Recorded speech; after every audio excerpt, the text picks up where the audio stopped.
Olá pessoal, então vamos à nossa aula continuação sobre o conteúdo Risco e Retorno Esperados da disciplina Análise de Investimentos. Como a gente já falou anteriormente, o conceito de risco está muito vinculado ao conceito de probabilidade. À medida que diminui-se a probabilidade de que um evento ocorra, aumenta-se o risco de que ele não ocorra. Então, se existe uma probabilidade de 100% que um evento ocorra, não existe risco. Mas além disso, o conceito de risco também pode ser entendido de diversas maneiras, dependendo do contexto e da pessoa que está avaliando esse risco. Exemplos: risco aéreo, avaliado por uma companhia de seguradora. Risco de contrair uma doença para uma pessoa qualquer. Risco do insucesso de um negócio para um empresário. E uma série de possibilidades de ocorrência de risco e infinitas possibilidades de análise que a gente pode ter. E assim, o que a gente tira disso é que o risco é interpretado pelo nível de incerteza associado a um acontecimento ou evento. Nessa ampla abrangência do entendimento do risco, a avaliação de uma empresa delimita seus componentes do seu risco total, econômico e financeiro. As principais causas determinantes do risco econômico são de natureza conjuntural, que seriam alterações na economia, na tecnologia, em alguma característica onde a empresa esteja localizada e que pode acontecer a qualquer momento, qualquer alteração. Por exemplo, o que a gente está passando agora, o surgimento de uma pandemia, é um risco que a gente não espera, um risco que aconteceu da conjuntura, de uma série de acontecimentos da qual a empresa não tem controle ou não necessariamente é do mercado da empresa. Um outro tipo de risco econômico de natureza de mercado, crescimento da concorrência, por exemplo, redução da concorrência, né? Então, assim, é relacionado diretamente ao mercado da empresa. E também um risco do próprio planejamento e gestão da empresa, com relação às vendas, né, a política de vendas da empresa, com relação aos custos de produção, com relação aos preços estabelecidos pela empresa pelo seu produto, com relação aos investimentos necessários ao desempenho e desenvolvimento da empresa. Então, os riscos de natureza econômica, eles têm três fontes principais, que seria o risco conjuntural, o risco de mercado e o risco de planejamento e gestão. O risco financeiro, de outra forma, está mais diretamente relacionado com o endividamento, o passivo da empresa, sua capacidade de pagamento e não exatamente com as decisões de ativo. O risco financeiro, então, está mais vinculado à relação do passivo, daquilo que a empresa deve, das obrigações que ela tem com os seus clientes, com seus fornecedores, com os seus funcionários, né, com o governo. Então, o passivo da empresa, se for um passivo muito alto e que, vamos dizer, sobrecarrega a empresa do endividamento, representa que essa empresa tem um risco financeiro elevado. Se o passivo for um passivo baixo em relação aos ativos dessa empresa, essa empresa pode ser avaliada como uma empresa com risco baixo, né? Nós não temos aí um risco elevado. Então, pode-se compreender que o risco total de qualquer ativo é definido pela sua parte sistemática, que seria o risco sistemático ou conjuntural, que não necessariamente está vinculado à parte interna da empresa, e também a sua parte não sistemática, ou seria o risco específico, o risco da empresa ou do próprio ativo. O risco sistemático é inerente a todos os ativos negociados no mercado e é determinado por eventos de natureza política, econômica e social. Cada ativo se comporta de maneira diferente da situação conjuntural estabelecida e não há como evitar totalmente o risco sistemático. E a diversificação de carteira de ativos surge como uma medida preventiva para a redução desse risco, que atua somente sobre o risco diversificável não sistemático. O risco definido por não sistemático é identificado nas características do próprio ativo, não se alastrando aos demais ativos da carteira. É um risco intrínseco, próprio de cada investimento realizado, e sua eliminação de uma carteira é possível pela inclusão de ativos que não tenham correlação positiva entre si. Por exemplo, as carteiras diversificadas costumam conter títulos de renda fixa e de renda variável, os quais são atendidos de maneira diferente diante de uma elevação de juros na economia. As ações de empresas cíclicas, como montadoras de veículos, construção civil, por exemplo, têm um risco maior, porque costumam compor carteiras com ações de negócios mais estáveis, menos cíclicos diante das flutuações da conjuntura econômica, como a indústria de alimentos e outras indústrias de linha parecida.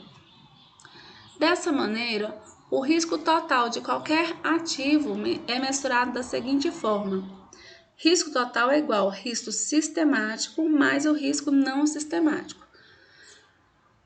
Então, o risco sistemático é vinculado à conjuntura, ao mercado, né, a parte externa da empresa, onde a empresa está localizada, qual é o ambiente institucional que ela está inserida, qual é a tecnologia disponível para a execução da sua atividade. Isso é risco sistemático, é comum em qualquer empresa. Então, ele é sistemático. Em qualquer ramo de negócio existe esse risco. O risco não sistemático é um risco específico da empresa ou do ativo, especificamente do investimento que está sendo realizado. Por exemplo, escolheu-se na empresa produzir um produto novo. Então, qual o risco daquele produto ser colocado e não ser aceito no mercado, por exemplo? É um risco não sistemático, porque é específico daquele produto. Não é um risco que acontece em todos os lugares a todo momento, certo? Então, o risco total de uma empresa é a soma do risco sistemático mais o risco não sistemático. A mensuração do risco de um investimento processa-se geralmente por meio do critério probabilístico, ou seja, por meio da probabilidade. Consiste em atribuir probabilidades, que sejam elas subjetivas ou objetivas, aos referentes estados de natureza esperados e, em consequência, aos possíveis resultados do investimento.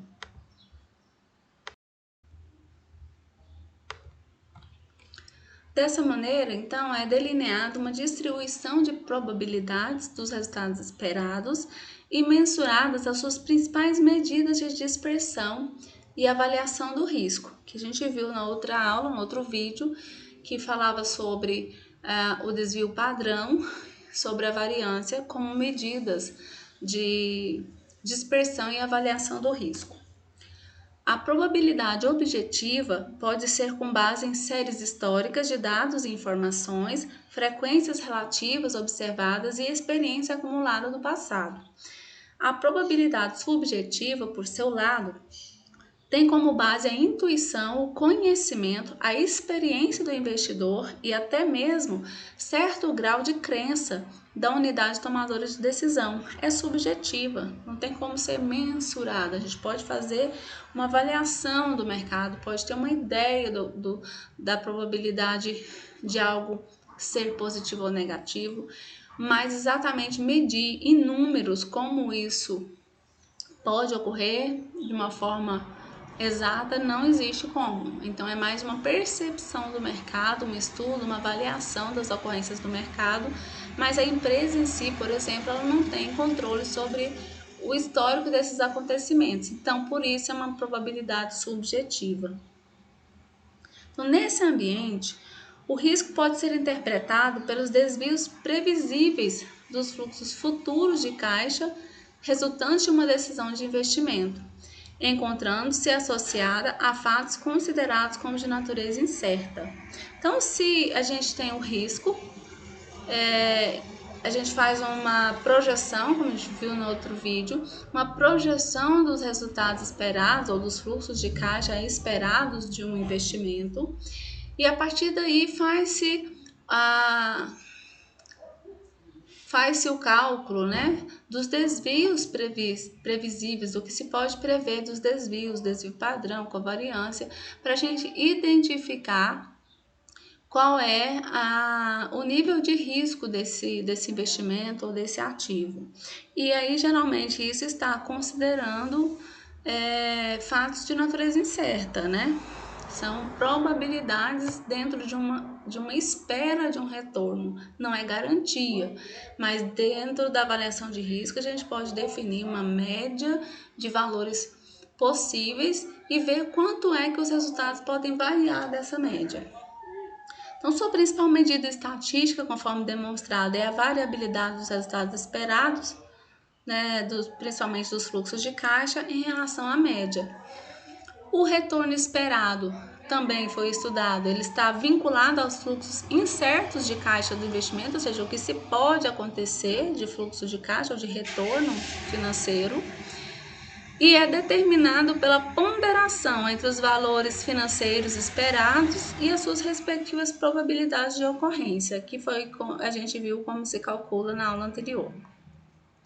Por exemplo, admita que dois ativos tenham os seguintes percentuais de retorno e probabilidades de ocorrência associadas. Então, aqui nós temos o título A e o título B.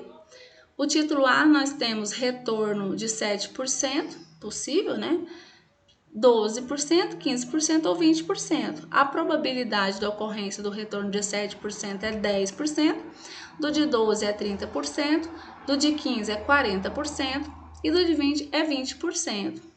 Com relação ao título B, nós temos o retorno previsto aqui inicialmente, um retorno negativo, prejuízo aqui de 5%, com a probabilidade de 20%.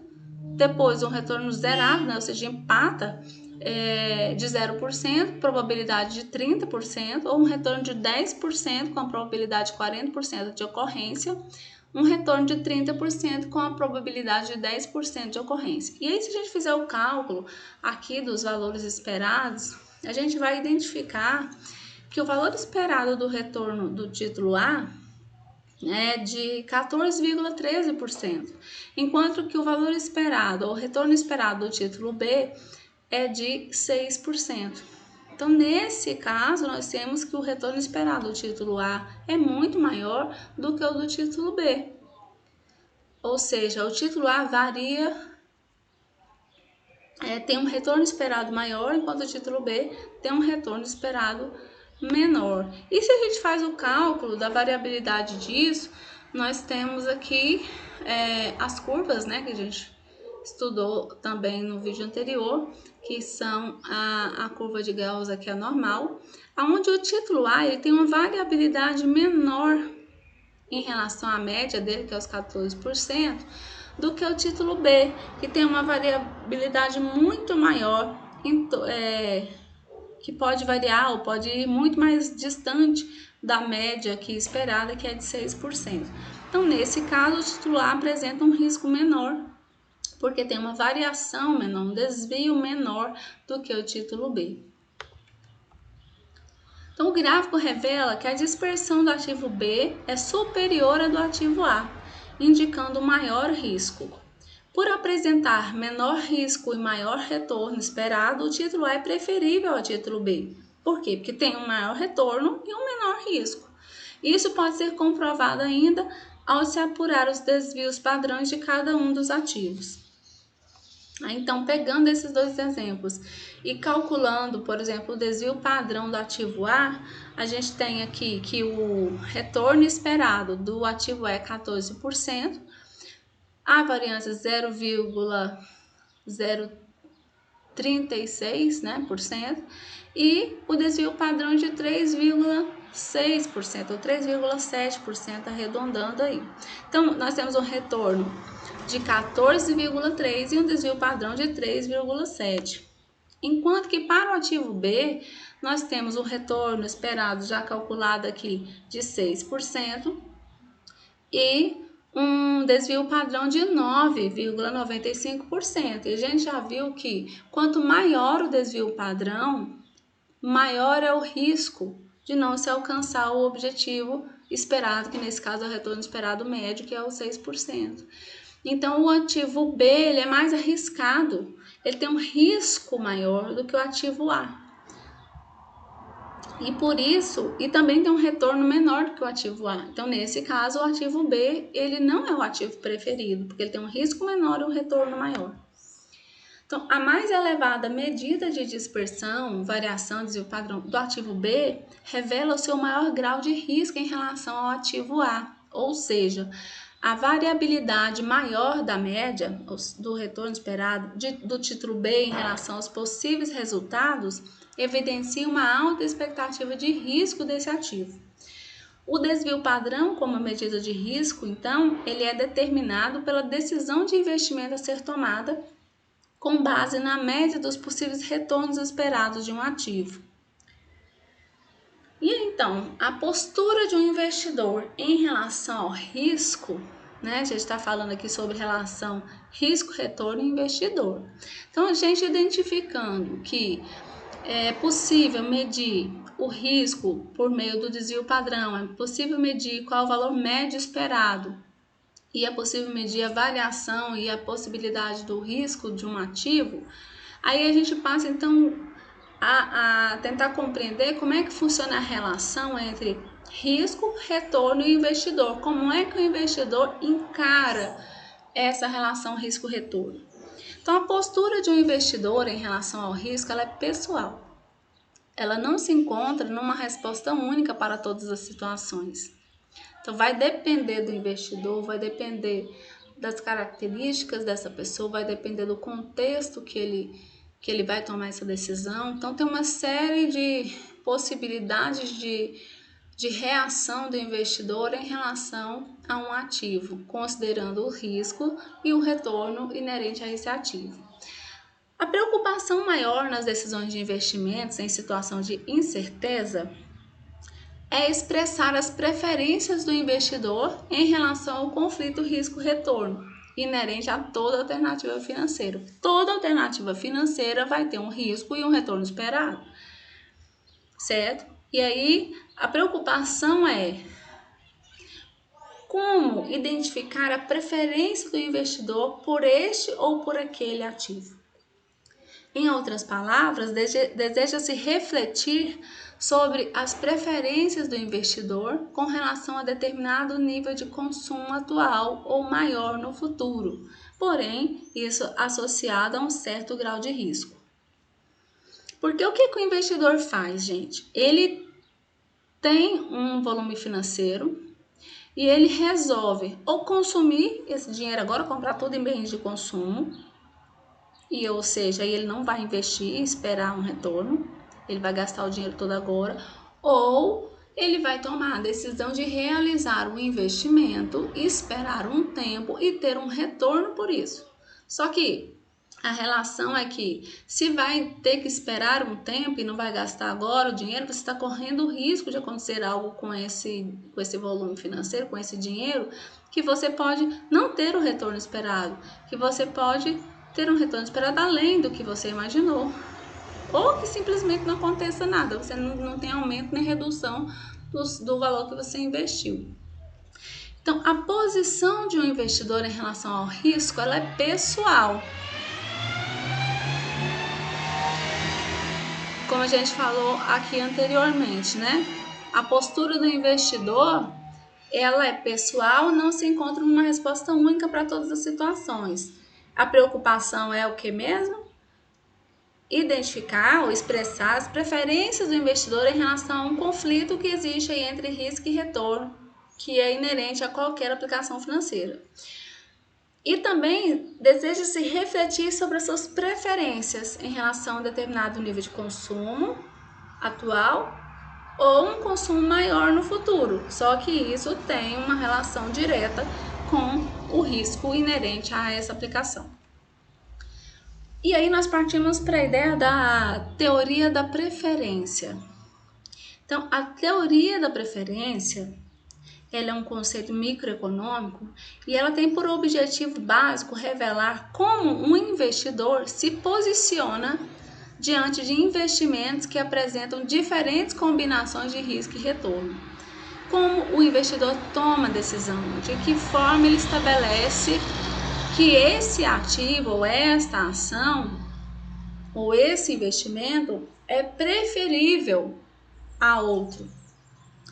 Bom, em decisões que envolvem esse conflito, é esperado que o investidor implicitamente defina qual é o objetivo dele em maximizar a sua utilidade esperada. Então, a utilidade no contexto de análise de risco, ela é definida de forma subjetiva, expressando a satisfação proporcionada pelo consumo de um determinado bem.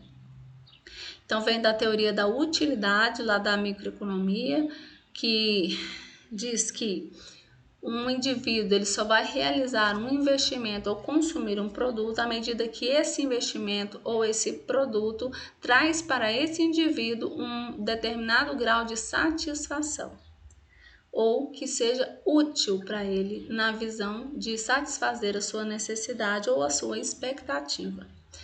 Todo investidor, apoiado na comparação racional que pode promover entre as utilidades das alternativas financeiras disponíveis, é capaz de construir uma escala ou uma tabela de preferências.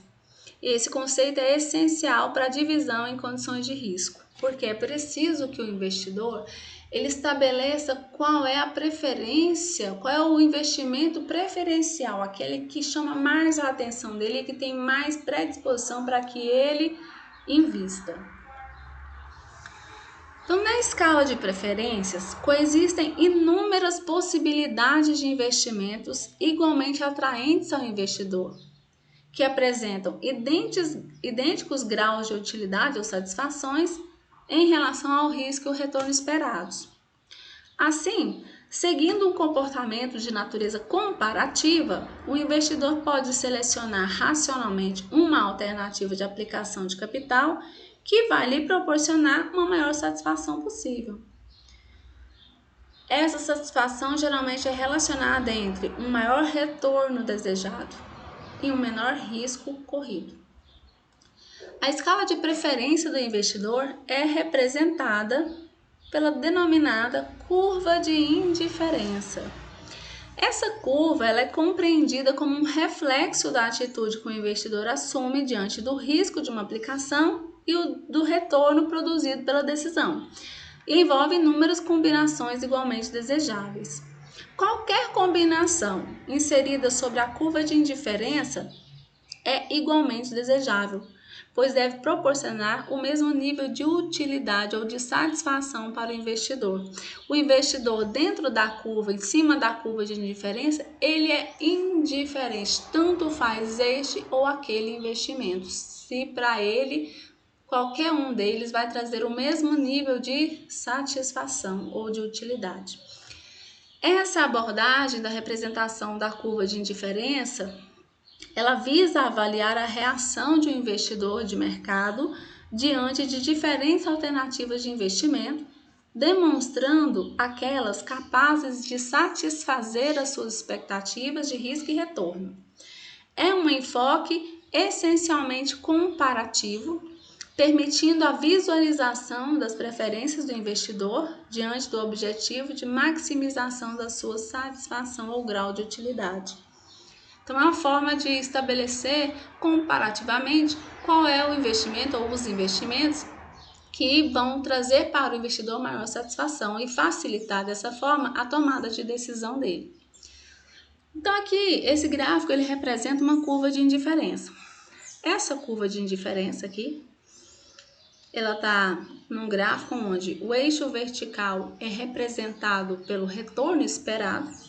Então, quanto mais sobe aqui no eixo vertical, maior o retorno esperado do ativo. E aqui no eixo horizontal nós temos o risco. Quanto mais se caminha para a direita, maior o risco desse ativo. E aqui nós temos uma curva de indiferença, representando aqui um ponto M nessa curva, um ponto qualquer. Esse investimento aqui do ponto M é um investimento desejado por esse investidor, Mas se tivesse um investimento aqui, num ponto abaixo, em cima da curva, também seria desejado pelo investidor, porque para ele é indiferente qualquer um desses investimentos sobre essa curva. Porque olha só, no ponto aqui mais baixo da curva, mais para a esquerda, nós teríamos um retorno esperado menor do que o do M, certo? Então seria mais baixo o retorno esperado.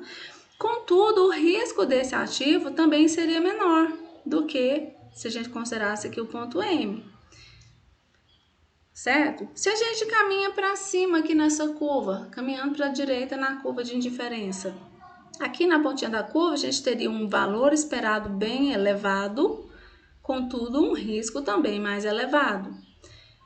Então, o investidor poderia sim querer incorrer num risco mais elevado, por quê? Porque ele seria compensado pela possibilidade de um retorno mais elevado. Ou não, ele tenderia a caminhar para um ativo onde o retorno fosse menor, porém o risco também fosse menor. Então, essa decisão é do investidor. O que vale ressaltar é que a curva de indiferença diz que em qualquer ponto sobre a curva, o investidor estaria satisfeito ou o investimento, qualquer um dos investimentos sobre a curva, satisfaria ou maximizaria a satisfação do consumidor naquelas condições. Essa curva de indiferença ela é compreendida como um reflexo da atitude que o investidor assume diante do conflito risco-retorno de um investimento. Em ambiente de incerteza, a questão central do processo decisório é definir o grau de risco que o investidor aceitaria assumir, dado o retorno esperado da aplicação.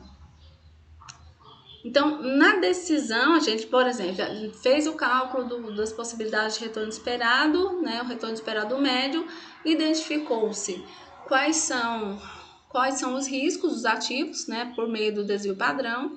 E agora nós chegamos então no momento em que precisa definir o grau de risco que o investidor deseja assumir, o que ele aceitaria assumir. Então, basicamente, as decisões de cunho racional, elas selecionam os ativos que apresentam menor risco e maior retorno esperado. Porque se você corre um risco baixo e tem um retorno elevado, é o melhor dos mundos. Se, ao contrário, você tivesse um risco elevado e um retorno esperado baixo, a gente já pensa um pouco mais em se deve ou não realizar aquele investimento. Então, melhor, a regra básica de decisão racional é selecionar os ativos que apresentam menor risco e maior retorno esperado. Para um mesmo nível de risco, ou seja, ativos com risco iguais, um investidor racional seleciona aquele que apresenta o maior retorno esperado, já que o risco é igual, então o que representa a possibilidade de maior retorno é o que vai ser escolhido. Ao contrário, quando há dois ou mais ativos que apresentam o mesmo retorno, né, o mesmo retorno esperado, o investidor racional vai sempre escolher aquele que apresenta menor risco. Suas atitudes diante desse conflito de risco-retorno, em resposta à questão de qual nível de risco ele estaria disposto a aceitar em troca de um certo retorno, são mais bem reproduzidas por meio de um mapa de curvas de indiferença. Bom, a quantidade de curvas de indiferença de um investidor é praticamente ilimitada. Por quê? Porque existe uma infinidade de possibilidades de investimentos no mundo. Então, é praticamente ilimitada a possibilidade e a quantidade de curvas de indiferença possíveis de um investidor. A figura a seguir, ela mostra a escala de preferências de um investidor, representada por mais de uma curva de indiferença. Convencionalmente, o mapa de curva é apresentado de acordo com uma ordem de preferência. Se a gente olhar esse mapa aqui, a gente pode identificar aqui como se daria a seleção racional de um ativo. Olha só, a gente tem aqui no mapa, no eixo vertical, o retorno esperado, no eixo horizontal, o risco do ativo. Se a gente olha, por exemplo, o ponto A tem um retorno esperado baixo e um risco elevado. Esse ativo é um ativo preferencial? Não sei. Vamos comparar ele com o ativo B. No ativo B, eu tenho o mesmo nível de risco do ativo A. Contudo, eu tenho uma possibilidade de um valor de retorno bem maior. Então, tem um valor esperado elevado com um risco também elevado.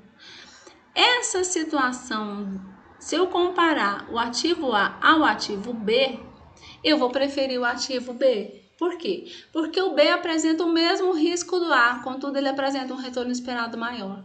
Então, ele é preferível ao ativo A. Vamos comparar isso ao ativo C. O ativo C apresenta um retorno esperado baixo e apresenta também um risco baixo. Aí já complica um pouco. Por quê? Eu tenho um retorno esperado baixo, mas também tenho um risco baixo.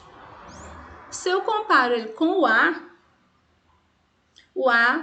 tem o mesmo retorno do C, mas tem um risco elevado. Então, eu vou escolher o C, porque o risco esperado, o risco aqui do ativo C é menor do que o risco do ativo A. E ele apresenta o mesmo retorno esperado do A. Então, até agora, o A é o que menos me atrai. Se eu comparo com o B apresenta maior retorno esperado, com o mesmo risco, então eu prefiro o B. Se eu comparo o A com o C, eu também prefiro o C, porque o risco tem o mesmo retorno esperado, contudo ele tem um risco menor do que o A. Se eu comparo, então, o retorno esperado B com o retorno, aliás, com o ativo B com o ativo C, o que eu tenho? No C, eu tenho um retorno esperado baixo e um risco também baixo. No B, eu tenho um retorno esperado alto e um risco também alto. Então, vai depender de uma outra característica que é o que a gente já falou ali, racionalmente, como é que o investidor se comporta diante do risco. Ele é avesso ao risco ou ele é propenso ao risco? Se ele for avesso ao risco, ele vai escolher o ativo C. Tem um baixo retorno esperado? Tem, mas também tem um risco baixo. Ele não vai para o B, por quê? Porque o B tem um alto retorno esperado, mas ele apresenta um risco alto. Então, se a pessoa é avessa ao risco, ela não vai investir no ativo B. Ele vai preferir o ativo C. Mas se eu comparar isso com o ativo C com o ativo D, o ativo D tem o mesmo risco do ativo C, mas tem um retorno esperado elevado. Então, ele vai escolher o ativo D. Certo? Então, a pessoa ela vai fazendo o quê? Ela vai fazendo uma escala de preferência, uma tabela de preferência, na medida que ela estabelece qual é o melhor ativo para ela, para o perfil dela, considerando o retorno e o risco desse investimento. Então, ela vai fazer uma lista de preferências. Nesse caso, o menos preferido seria o A, porque tem risco elevado e retorno esperado baixo, né? O B seria preferível caso a pessoa fosse propensa ao risco, ele tem um risco elevado, contudo tem um retorno esperado elevado. O C seria escolhido por alguém que tem aversão ao risco, porque ele tem um retorno esperado baixo, mas tem um risco também baixo. E o D, então, se a pessoa fosse um pouco mais avessa ao risco ainda, seria o D. Por quê? Porque o D apresenta um maior retorno esperado e um menor risco. O D seria o mais escolhido, seria o ativo preferido de todos os perfis de investidores, porque ele apresenta o mesmo retorno esperado do B, contudo apresenta um risco baixo. Então, nessa avaliação, a gente estabelece uma prioridade, né? O A é o mais dispensável, ou seja, não é interessante. O D é o mais interessante. E o B e o C vai depender, entre o B e o C, vai depender do perfil do investidor. Se ele é avesso ao risco ou se ele é propenso ao risco. E olhando isso, então, num mapa de curvas de indiferença, a gente tem aqui, na vertical, continua o retorno esperado, na horizontal, o risco.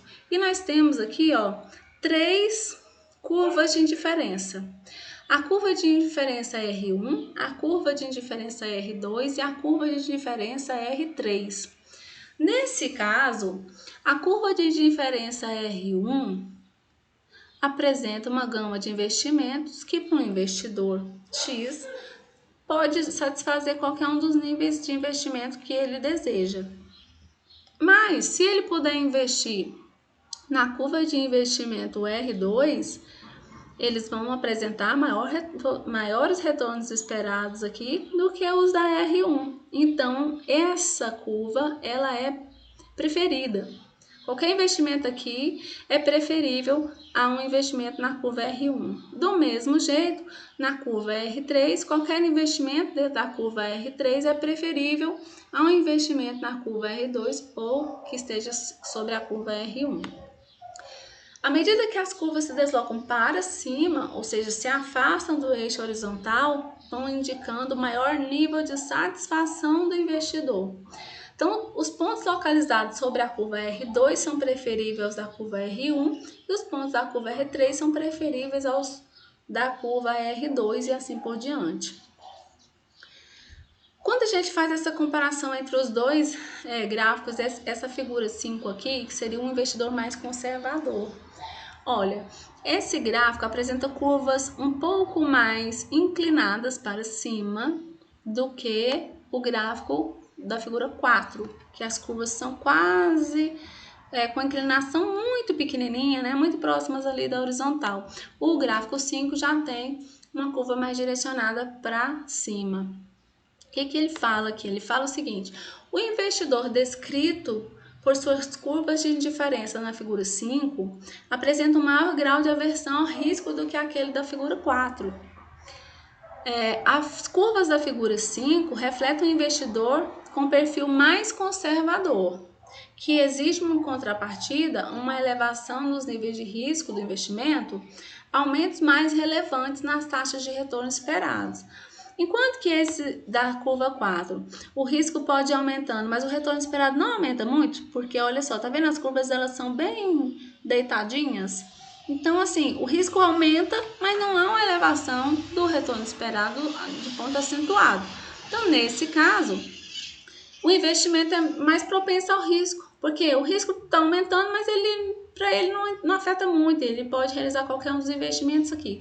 Já nessa curva aqui, esse investidor é mais conservador, porque ele vai investir na medida que quanto mais aumenta, caminhar aqui para a direita, né, na horizontal, ou seja, quanto maior o risco, maior é o retorno esperado que ele deseja incorrer, ele tem medo do risco. Esse investidor é um investidor mais conservador, avesso ao risco. Então, assim, as curvas retratadas na figura 5 refletem o investidor com perfil mais conservador, que exige uma contrapartida, uma elevação, quando acontecer uma elevação de risco, que aumente mais, né, relevantemente as taxas de retorno esperadas. As curvas da figura 4 são tipicamente um investidor que aceita mais o risco, não necessitando de aumentos tão substanciais no retorno esperado para assumir os riscos elevados. E apesar de ambas revelarem aversão ao risco, as curvas de indiferença com menor inclinação denotam maior propensão ao risco, certo? Quanto mais horizontalmente a curva se desenvolver, mais aquela pessoa, aquele investidor, tem aceitação ao risco.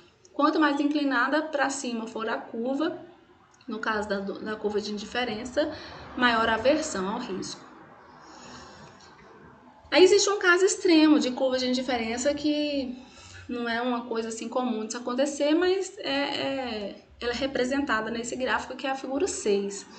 A figura 6 ela ilustra um comportamento de um investidor com ausência de aversão ao risco, demonstrando aceitar o mesmo retorno para qualquer nível de risco, ou o mesmo risco para qualquer nível de retorno. Então, nesse caso, o investidor ainda escolheria a oportunidade de aplicação situada na curva de indiferença mais alta, porque demonstra que a sua satisfação depende unicamente do retorno esperado e não sofre influência do risco. Seria esse exemplo aqui.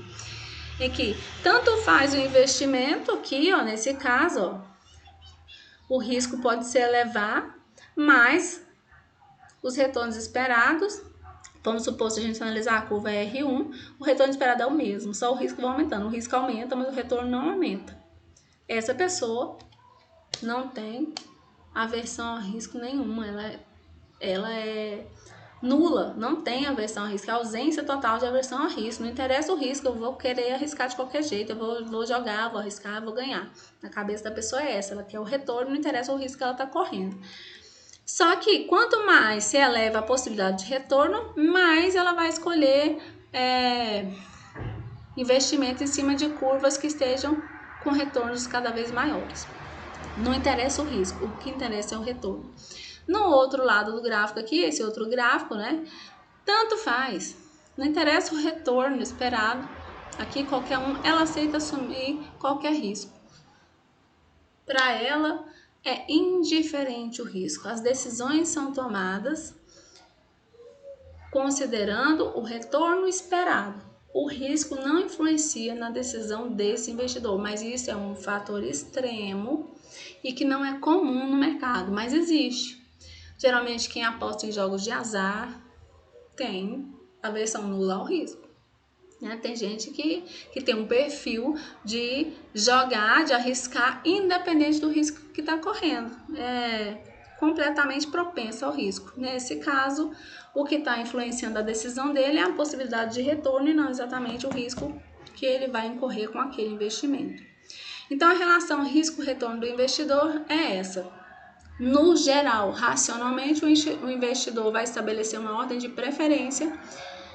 Nessa ordem de preferência, ele vai escolher aquele ativo que maximiza a sua satisfação, considerando o risco e o retorno.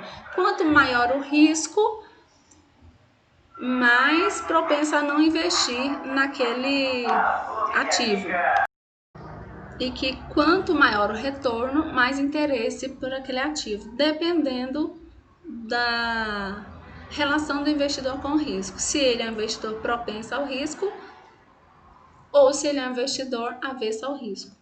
Isso vai depender de como ele estabelece a sua ordem de preferência dos seus ativos, e a partir desse comportamento psicológico do investidor é que a gente pode estabelecer qual ativo será escolhido dentro da relação risco e retorno. Por enquanto é só, e a gente continua o conteúdo no próximo vídeo.